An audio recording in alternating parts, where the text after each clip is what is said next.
Hai semuanya, apa kabar? Tetap sehat ya? Kalian sehat, saya sehat, kita semua sehat. Amin. Ya, Grave of the Fireflies adalah sebuah film yang mengisahkan tentang keadaan di dalam negara Jepang yang saat itu sedang terlibat dalam perang, di mana seorang gadis kecil dan kakaknya yang masih berusia remaja harus bertahan hidup setelah ditinggal mati oleh kedua orang tua mereka. Film garapan sutradara Isao Takahata yang dilatar belakangi kejadian saat Perang Dunia Kedua ini memiliki alur cerita sedih yang sangat menyentuh emosi penontonnya. Walaupun pertama kali rilis, film ini hanya dibuat dalam bentuk animasi, tetapi nyatanya film ini mampu meninggalkan bekas yang cukup mendalam bagi para penontonnya. Berbeda dari kebanyakan film yang bertemakan perang dunia lainnya, di mana terdapat tokoh-tokoh militer yang sangat berpengalaman, serta alur cerita filmnya juga kebanyakan berakhir dengan bahagia, film ini mengajak penontonnya untuk melihat dari sudut pandang berbeda. Sudut pandang yang menceritakan keadaan yang terjadi pada warga negara Jepang itu sendiri.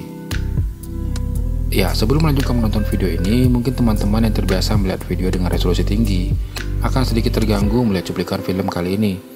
Karena kebetulan resolusi film yang saya dapatkan hanya berukuran 400 x 210. Dan supaya terlihat lebih terang, saya juga menaikkan tingkat kecerahan video sebesar 15% dari kualitas asalnya. Oke, bagaimana alur cerita filmnya? Ayo langsung kita bahas. Ledakan bom yang sangat dahsyat tengah menghancurkan sebuah kota di Jepang, yang mengakibatkan warganya harus menyelamatkan diri dari area ledakan tersebut. Di mana dari antara kerumunan warga ini terdapatlah Seita, seorang remaja laki-laki berusia 13 tahun, yang sedang menggendong adik semata wayangnya Setsuko berusia 4 tahun. Kakak beradik ini kehilangan tempat tinggal mereka yang sudah rata dengan tanah sesaat lalu, dan ibu mereka juga dilarikan ke kamp pengungsian untuk mendapatkan penanganan pertama setelah tubuhnya terbakar akibat ledakan bom tadi. Sepanjang jalan menyusul ibunya, mereka hanya bisa melihat puing-puing reruntuhan dan banyak warga sipil yang sudah mati hangus terbakar, tergeletak begitu saja di antara puing-puing bangunan. Ya, sebuah keadaan yang sangat tidak pantas disaksikan dan dialami oleh anak sekecil mereka. Seita yang sudah cukup mengerti dengan apa yang sedang terjadi, terpaku melihat pemandangan menyeramkan itu. Sementara adiknya Setsuko yang polos itu hanya dapat melihat dengan bingung ketika lingkungannya dihancurkan dan orang-orang di sekitarnya jatuh menjadi korban. Ia tidak memiliki kepentingan apa-apa dalam tragedi perang ini selain untuk bertahan hidup. Sesampainya mereka di kamp pengungsian, Seita yang tidak ingin adiknya sedih melihat kondisi ibunya, membiarkan Setsuko menunggu di luar, sementara dirinya dipandu oleh seorang pengurus di tempat itu untuk bertemu ibu mereka. Namun setelah bertemu dan melihat kondisi ibunya yang sangat menderita, Seita yang mencoba tegar dan tidak ingin memperlihatkan kesedihan kepada ibunya itu, lantas berlari keluar dan menangis sejadi-jadinya di sana. Ia juga tidak tega membayangkan adiknya yang harus kehilangan sosok ibu dalam situasi sulit seperti ini. Ia lalu teringat saat dimana ia dan ibunya suatu hari pernah menghibur Setsuko yang kala itu tengah bersedih. Kesedihan Seita tidak berhenti di situ. Ia yang berinisiatif membawa ibu mereka untuk mendapatkan perawatan oleh seorang dokter. Tiba-tiba langkahnya terhenti ketika bapak yang tadi bersamanya datang memberitahukan bahwa semuanya sudah terlambat, ibu mereka sudah meninggal. Seita hanya bisa pasrah dan terdiam mendengar berita itu. Dan saat ia tengah terpaku, Setsuko adiknya yang polos itu kembali mengajaknya untuk bermain. Seita dengan perasaannya yang campur aduk saat itu mengikuti ajakan Setsuko dan bermain bersamanya. Ia menyembunyikan perasaan sedihnya dan tidak memberitahukan tentang berita itu kepada adiknya.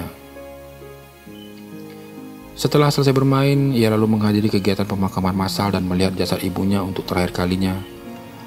Dan saat malam hari, Seita yang belum bisa tidur terus meratapi kenyataan yang baru saja ia hadapi. Duduk di samping Setsuko yang sudah tertidur pulas. Ia lalu mengemasi barangnya, berniat mengajak adiknya untuk pergi dan menumpang bersama bibinya yang tinggal tidak jauh dari kota itu, mengikuti arahan ibunya yang pernah menyuruh mereka ke sana jika terjadi suatu hal yang bersifat emergensi. Saat ia tengah berkemas, ia juga melihat foto ayahnya yang terdapat di antara barang bawaan mereka. Rasa rindu pun menyelimutinya.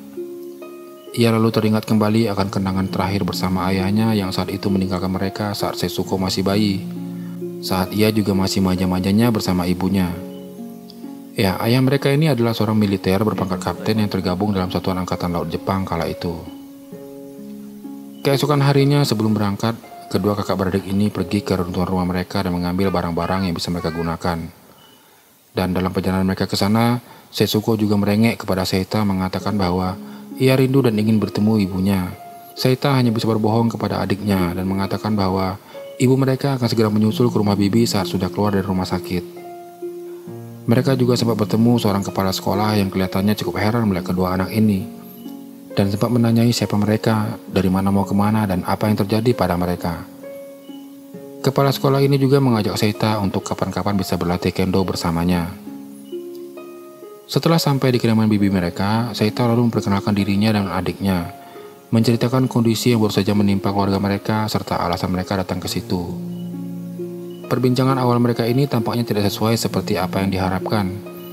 Bibinya menolak kedatangan mereka dengan alasan bahwa ia yang saat ini sudah menjanda harus menghidupi kedua anaknya juga, yang mana kondisi mereka juga memang sudah sulit sehingga ia tidak bisa menerima mereka di situ, yang tentu saja akan menjadi beban. Rupanya sebelum meninggal, ibu kedua kakak beradik ini pernah mengirim beberapa paket barang milik mereka ke tempat itu.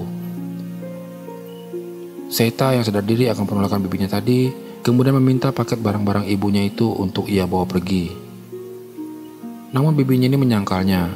Ia mengatakan bahwa ia tidak pernah menerima paket apapun dari ibu mereka. Kedua kakak beradik ini kemudian memutuskan untuk pergi dari situ. Bibinya yang mengantarkan mereka sampai keluar pagar, lantas tiba-tiba berubah pikiran dan menerima mereka di rumahnya. Setelah ia melihat beberapa barang bawaan kedua kakak beradik ini tampaknya cukup berharga pada masa itu. Ya, sampai di sini tampaknya film ini ingin memberitahukan kepada kita bahwa betapa sulitnya keadaan saat itu, sehingga bibi ini pun harus tega menolak kedua anak ini tinggal bersama mereka, karena ia juga tidak bisa memberikan perlindungan terbaik untuk mereka dengan situasi yang serba susah itu.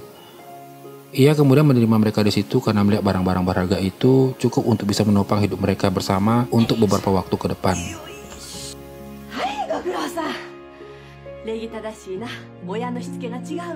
Singkat cerita, mereka pun bisa tinggal di sana bersama-sama. Dan saat malam hari, setelah selesai menyantap makan malam, Seita juga menceritakan kejadian sebenarnya yang terjadi pada ibu mereka dan meminta agar bibinya ini merahasiakan itu dari Setsuko. Malam itu saat tidur, Seita bermimpi buruk dan lalu terbangun. Ternyata Setsuko juga belum bisa tidur, karena dia sangat rindu dan ingin segera melihat ibunya. Bibinya yang mendengar suara gaduh itu kemudian mendatangi dan menegur mereka. Bibinya ini tampaknya kurang senang jika mendengar suara ribut di saat jam tidur. Keesokan harinya tampak warga sekitar sedang kerja bakti untuk membasahi dinding rumah dan sekitarnya, bertujuan agar api tidak akan merembet ke bangunan di sebelahnya jika terbakar. Bibi ini lalu memanggil Seita untuk bergabung dan memperkenalkan serta menceritakan keadaannya yang harus menampung mereka di rumahnya. Penuturan bibi ini lalu mendapat pujian dari seorang pimpinan di situ yang mengatakan bahwa sungguh baik hati ibu sudah mau menjaga anak orang lain di rumah, sementara warga lain belum tentu mau melakukan itu mengingat kondisi sulit saat ini. Perhatian warga ini juga sempat teralihkan sebentar ketika melihat sepasang mahasiswa yang tampaknya tidak peduli dengan keadaan sekitar mereka dan hanya memikirkan diri sendiri. Mereka mengambil air untuk kepentingan pribadi dan tidak bergabung bersama warga yang sedang kerja bakti. Seita juga sempat beradu argumen dengan pimpinan ini tadi dengan mengatakan bahwa jika terjadi serangan udara, maka tidak ada kesempatan untuk mereka bisa berbuat banyak selain melarikan diri. Namun pemimpin ini memarahinya dengan mempertegas tujuan mereka membasahi area sekitar rumah tadi. Kejadian itu ternyata membuat bibinya malu dan memarahi Seita di perjalanan mereka pulang dari situ. Dan sesampainya di rumah, tampak kepala sekolah yang pernah bertemu Seita waktu itu mendatangi mereka dan mengatakan kepada bibinya bahwa ia prihatin melihat kondisi Seita dan Setsuko dan merasa mereka juga adalah bagian dari tanggung jawabnya. Suatu hari, tampak bibi ini sedang menggeledah barang bawaan milik Seita dan Setsuko. Lalu tak lama Setsuko muncul di belakangnya dan bibi ini lantas terkejut melihatnya. Lalu Setsuko mengambil sebuah bungkusan yang sedang dipegang oleh bibinya itu dan mengatakan bahwa ini adalah barang milik ibu saya. Bibi ini hanya bisa mengatakan bahwa barang-barang berharga seperti ini seharusnya disimpan di tempat yang aman agar tidak diambil oleh orang lain. Sebelum bibi ini pergi, ia lalu mencoba berbicara dengan Setsuko dengan maksud agar Setsuko bisa memahami bahwa barang-barang itu sudah tentu tidak dibutuhkan oleh ibu mereka lagi dan nilainya pun cukup berharga. Jadi biarlah bibi ini mengurus barang tersebut demi kelangsungan hidup mereka bersama. Namun sulit baginya untuk berbicara hal yang berat seperti itu untuk bisa diterima oleh anak sekecil Setsuko. Siang itu Seita sedang mengambil air. Dan di perjalanan pulang, ia hampir tertabrak oleh seorang perempuan muda yang sedang berlari keluar dari rumahnya sambil menangis. Tampaknya perempuan itu baru saja bertengkar dengan kekasihnya yang saat itu meneriakinya dari jendela loteng. Sepasang kekasih ini ternyata adalah sepasang muda yang saat itu mereka lihat sedang mengambil air saat warga sedang kerja bakti tadi. Pemuda ini lantas memanggil Seita masuk ke rumahnya dan berkenalan dengannya. Setelah mengetahui sedikit cerita tentang Seita, tampaknya Seita kurang nyaman dengan pembicaraan itu yang membahas dirinya yang menderita sakit asma, sehingga tidak bisa ikut dalam wajib militer kala itu. Ketika Seita ingin pergi, pemuda ini lalu memberinya 3 bungkus kacang polong padanya untuk bisa dimasak dan dimakan. Merasa berutang dengan pemuda itu, lalu Seita mengurungkan niatnya untuk pergi dan melanjutkan berbicara dengan pemuda itu. Pemuda ini lalu mengatakan bahwa ia juga tidak bisa ikut berperang karena dirinya juga seorang penderita asma. Yang bisa kita lakukan saat ini adalah bersembunyi, tanpa melakukan apa-apa. Kita hanya bisa menjaga diri sebaik mungkin dan saat semuanya sudah aman, barulah kita keluar. Kira-kira seperti itulah inti pembicaraan pemuda ini kepada Seita. Seita lalu kecewa padanya dengan pemikirannya yang seperti itu. Seita menunjukkan sikapnya yang tegar dan suatu hari nanti ia pasti akan ikut berperang bersama tentara wajib militer lainnya. Saat malam hari, tampak Seita yang sambil rebahan memikirkan tentang percakapannya dengan pemuda itu siang tadi. Tak lama bibinya memanggil mereka untuk makan. Seita hanya menyuruh Setsuko saja yang makan karena dirinya belum lapar dan sedang tak ingin makan. Bibinya lalu menegur Seita terkait apa yang sudah ia lewati hari itu. Ia melarang Seita untuk berbicara dengan pemuda tadi yang tampaknya sudah menjadi buah bibir warga setempat. Dan ia juga mengungkit lagi tentang tingkah Seita yang sempat adu argumen dengan seorang pemimpin tadi saat kerja bakti. Ia menganggap sikap Seita terlalu percaya diri lantaran ayahnya adalah seorang kapten. Keesokan harinya, tampak Seita dan Setsuko sedang berada di pinggir laut dan membersihkan tubuh. Setsuko lagi-lagi rindu pada ibunya setelah melihat seorang ibu bersama kedua anaknya yang berada dekat mereka. Tak mau adiknya terus bersedih, Seita lantas mengajak mereka untuk pulang. Di rumah, tampak bibinya juga sedang bersedih membaca surat dari suaminya yang baru saja tiba, yang mana suaminya itu sudah meninggal di medan perang kurang lebih 1 atau 2 tahun yang lalu. Seita dan Setsuko yang sudah tiba di rumah kemudian menghibur diri mereka dengan bernyanyi sambil memainkan piano seadanya. Bibinya yang saat itu tengah bersedih lalu menghampiri mereka dan menegur atas kegaduhan yang mereka buat. Setsuko takut lalu menangis dan lagi-lagi minta kepada Seita untuk mengajaknya bertemu ibunya. Ia mengajak Seita untuk pulang karena sudah tidak mau lagi tinggal di rumah bibinya itu. Seita hanya bisa menjawab bahwa rumah mereka sudah terbakar, tidak ada lagi tempat untuk mereka bisa tinggali. Dan untuk mengalihkan perhatian adiknya, Seita kemudian membawa mereka pergi ke sekolah untuk bertemu dengan kepala sekolah tadi dan berlatih kendo bersama, di mana Setsuko duduk di pinggir lapangan menyaksikan mereka. Keesokan harinya, Seita tanpa sengaja melihat bibinya yang sedang menawarkan kimono milik ibunya kepada orang lain. Seita lalu mendatangi bibinya itu saat di jalan pulang dan meminta kimono tersebut yang tampaknya belum laku terjual. Keduanya sempat beradu argumen. Bibinya pun menjelaskan lagi tentang keadaan mereka dan bagaimana caranya ia agar bisa tetap menghidupi mereka. Namun Seita tetap saja tidak mau mengerti. Pada adegan ini tampaknya ingin memperlihatkan bahwa sebegitu bersedihnya Seita atas kepergian ibunya, sehingga ia belum bisa terima jika barang-barang ibunya diperlakukan seperti itu. Bibinya yang sudah marah lantas mengatakan bahwa ia tidak akan lagi mengurus kedua kakak beradik ini mulai hari itu. Ia juga tidak akan memasak makanan untuk mereka.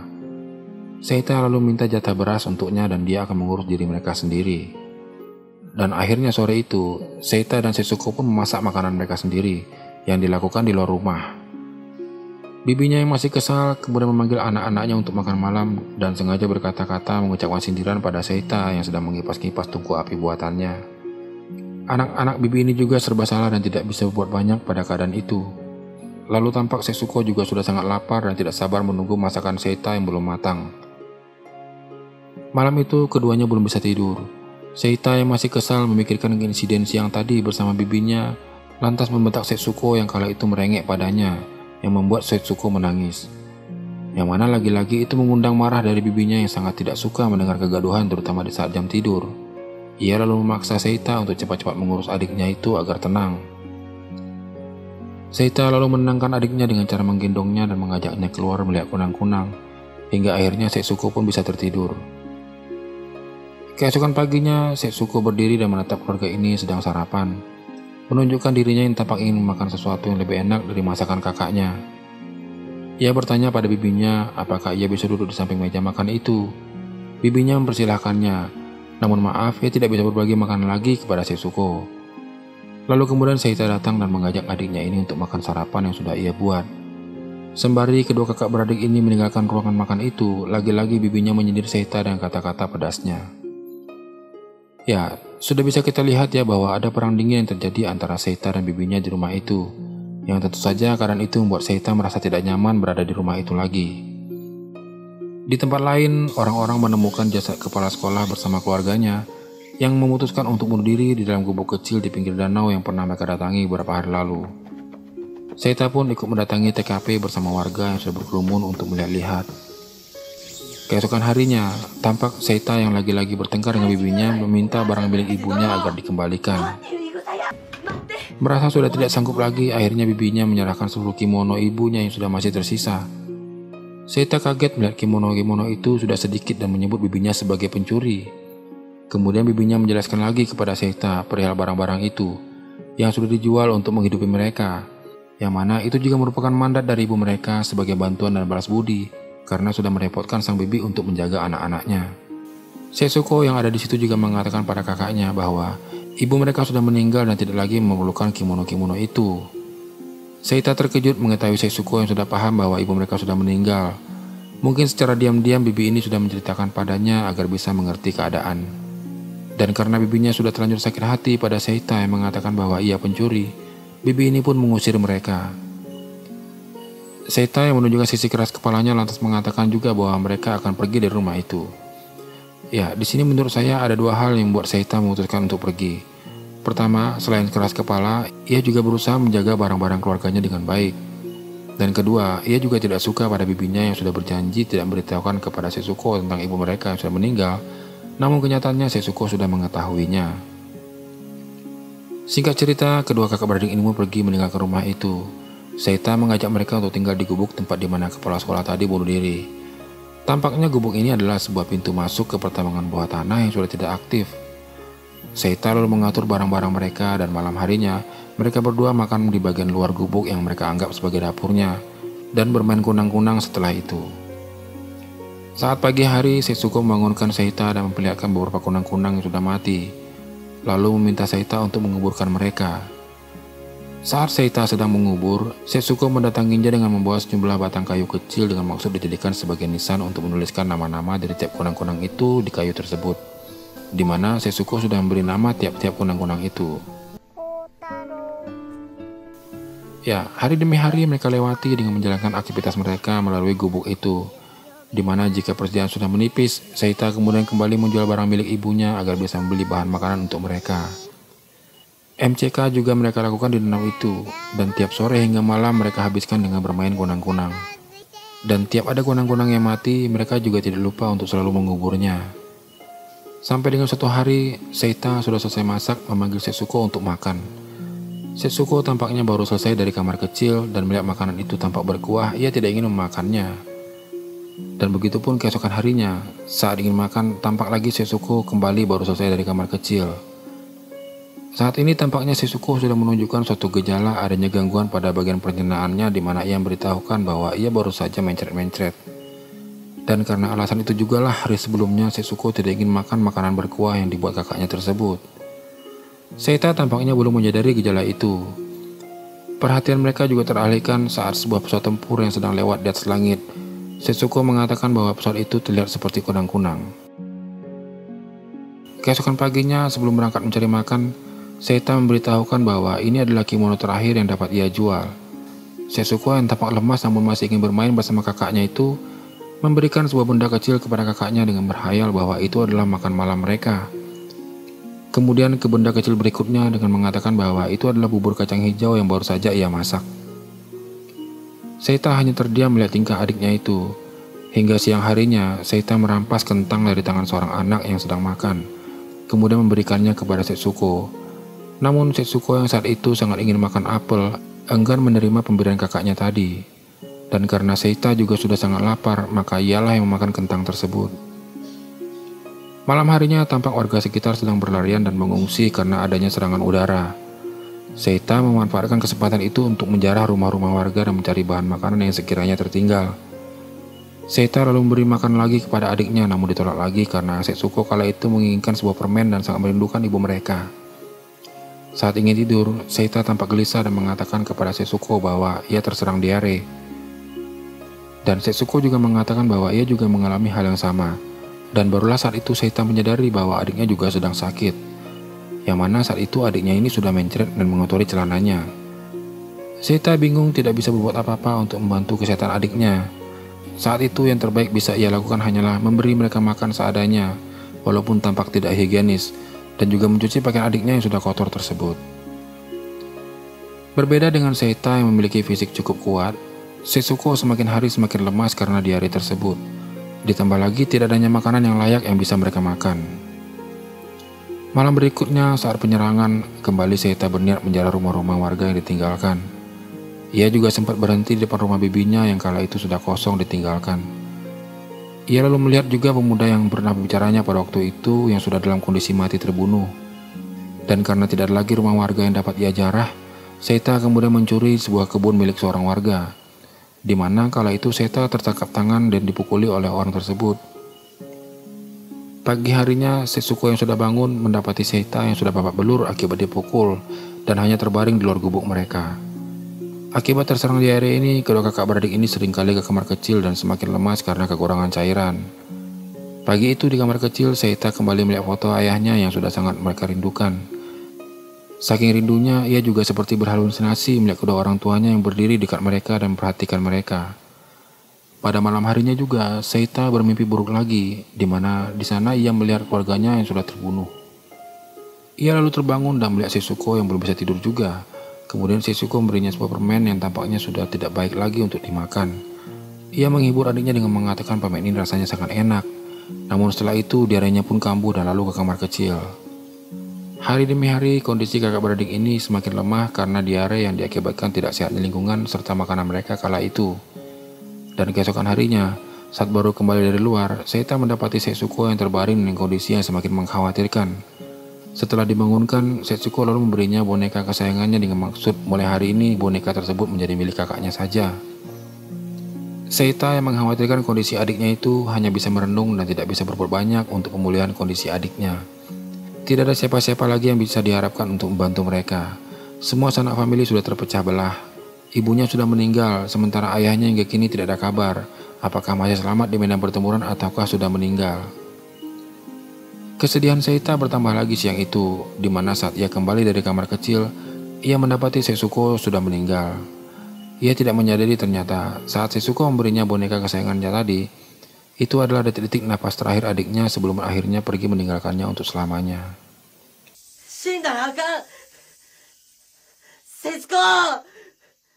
Tanpa disaksikan oleh kerabat dan sanak famili yang biasanya datang berkabung menyampaikan rasa belasungkawa di saat kedukaan seperti ini, Seita menguburkan adiknya tersebut di sebelah kuburan kunang-kunang itu.